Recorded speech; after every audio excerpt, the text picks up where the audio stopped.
नमस्कार मंडळी, बघा ही नवीन रेसिपी, ही माझी रेसिपी आहे.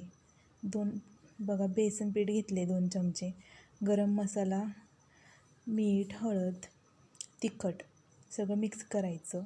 चिकन स्वच्छ धुवून घेतलेलं आहे, त्याचे पीसेस केलेत बारीक. बघा ते मस्त मिक्स केले. त्याच्यामध्ये कढई घेतली, त्याच्यामध्ये तेल टाकले. बघा एक एक पीस सोडून घ्यायचे, बाकीचा सगळा मसाला तो केलेलाच टाकून द्यायचा त्याच्यामध्ये.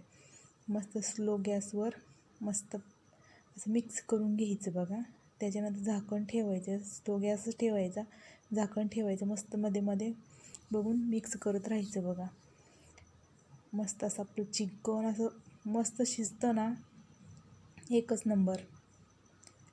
खायला पण एवढं चांगलं लागतं ना, तुम्ही एकदा ट्राय करा, नक्की ट्राय करा.